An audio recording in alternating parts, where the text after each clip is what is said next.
Okay, welcome everybody to the lesson today. Today we're doing phrasal verbs with the verb bear inside. There aren't too many with the verb bear, I'm pleased to say, but they are all very common phrasal verbs. Bear off, bear down on someone, bear on, bear out, or bear someone out, or bear something out. Bear up, bear in mind, bear with, and bear witness to are the ones we're going to look at today. Let me just check everything is working. Okay, it seems to be okay. We have 10 people here, which is great. So we're going to start with bear off. Now, I've read somewhere that this is actually originally a sailing expression. And when you bear off, you bear away, you move away from the wind. If you're moving into the direction of the wind and you bear off, you move away from that wind coming straight at you. But I don't know about you guys, I don't do a lot of sailing in spite of the fact that I live on the coast. I have tried it once and I think it's great fun. But we usually use this word nowadays with cars. And if you bear off the road, you simply take a direction which is not straight along the road, but you take another road which goes in a slightly different direction, to the left or to the right. I mean, on a picture, it just literally means turn left. You might say, well, that's just turn left. If you bear left, yeah, you go that direction. Yeah, if you're going along the road like this and then you bear left, you go that direction. You bear off. And you can just say bear left or bear right. And it means stay on the left and move to the left. It's very similar to veer off. When you veer off in a slightly different direction, it means you're going straight and then you veer off. You bear off, maybe to the left or maybe to the right. But you simply take another road and you're not going straight anymore, but you're going pretty close to straight. You usually use this bear off for when you're leaving the road at an acute angle and not at a right angle. At a right angle, I don't think we usually would say bear off, but we say veer off or bear off for if you leave the main road at an acute angle. So you pull off the main road usually when you bear off or veer off. So please remember that one. It's a useful one for driving in traffic, and we very often say bear to the left or bear left, just bear left, bear right. That would be another expression here. I don't think it's a phrasal verb, but we do often use it. Bear left and bear right, very similar to bear off the road. Veer off the road would also be possible. Now if you bear down, this is quite old-fashioned in my opinion. It's got no object, this one, although bear down on someone certainly has an object. But if you bear down, you knuckle down, you buckle down. Please remember these old phrasal verbs from other lessons. They're also very useful. So it means work hard, apply oneself earnestly.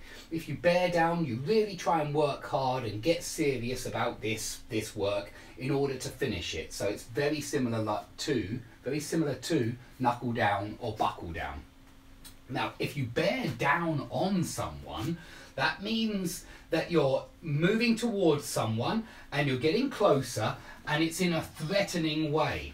So maybe you're a pupil at school and you say, oh look, there's the headmaster, he's bearing down on us, quick, leg it, yeah, run away. He might be bearing down on you because he wants to tell you off, something like that.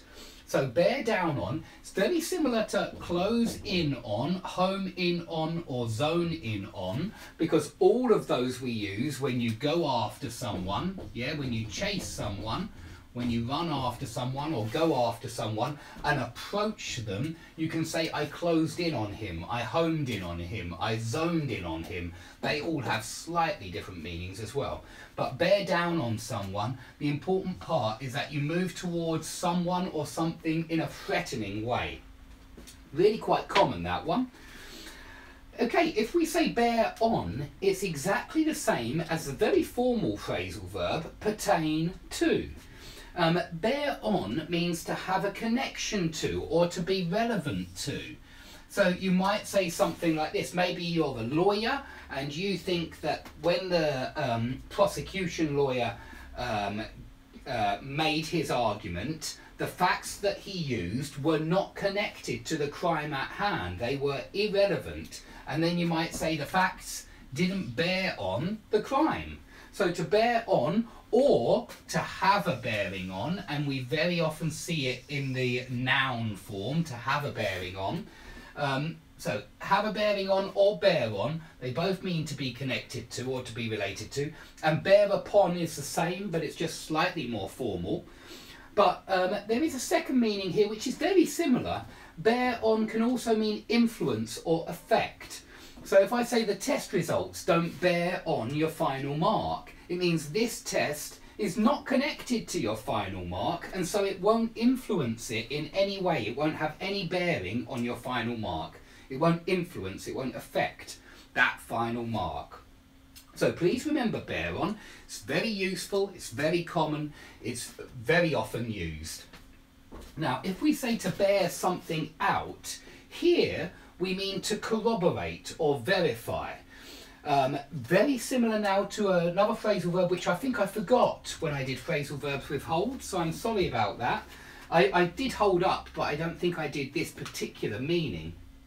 Now, if something bears you out, it verifies what you say, it corroborates what you say, it confirms what you say.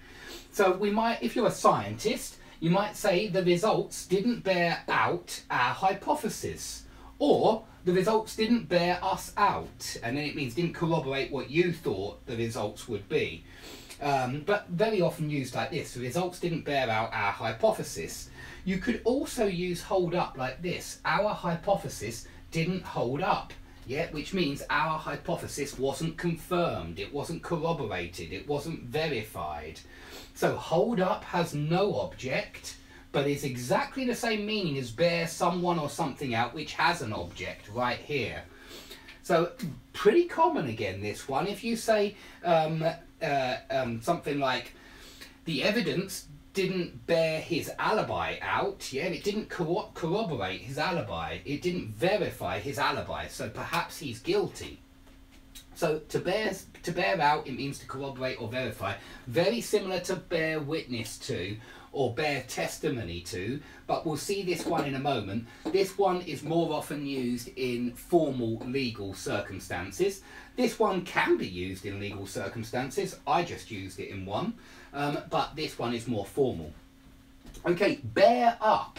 It means, again, to hold up, but in the sense of cope well with a difficult situation or illness. We have no object with this phrasal verb. So we usually say it like this: how are you bearing up? You know, I heard you caught flu last week. How are you bearing up? Or I heard your wife left you last week. How are you bearing up? How are you coping with this difficult situation? We can also say, how are you holding up?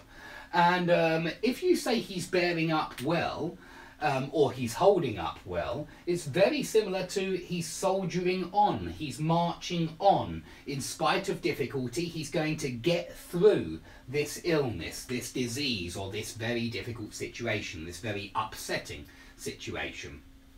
So pretty common, bear up as well. Bear in mind means keep in mind and is a very common phrase. It means don't forget, please remember. So something like this, I might say to my children, bear in mind you'll need to take your guitar to school tomorrow because it's guitar lesson, something like that. So bear in mind, keep in mind, don't forget, please remember, very common. Bear with, another very common expression. Bear with me a moment while I put you through is my example. So if you're on the telephone, somebody is going to put you through to somebody else, going to connect you to somebody else. Very often you call a bank and they say, oh, bear with me a moment while I put you through to the mortgage department, or bear with me a moment while I put you through to sales, whatever it is, or loans, home loans. So bear with me a moment is the most common phrase, and it means hang on a second, stay with me, be patient, and I will put you through. Okay, very common. Bear witness to or bear testimony to. It means exactly the same as testify to, attest to. These two are very formal, very often used in legal English. And here again it means confirm or corroborate. So the luxurious house he lived in bore witness to his fabulous wealth. Yeah, and here we just mean it demonstrated that he was fabulously wealthy. It confirmed, it corroborated, it testified to the fact that he was a very wealthy man. Okay, and so very formal expression, but quite common. I'm sure most people know it. So that's all of the bare phrasal verbs that that came to mind today. If you have any questions about any of these bare phrasal verbs, please put them under the video. And of course, the best way to learn these bare phrasal verbs, it's the same with any vocabulary. The best way to learn new vocabulary is to use it again, in speech especially. Not so much in your essays, although you can use them there, but I think it's much more valuable to use them in speech, and then you'll immediately hear if you're using them correctly or if you're using them incorrectly, because your teacher will tell you. So please activate these new bare phrasal verbs. Please like the video, please subscribe if you haven't already, and I'll be very happy to see you all soon in the next class. Thanks for watching.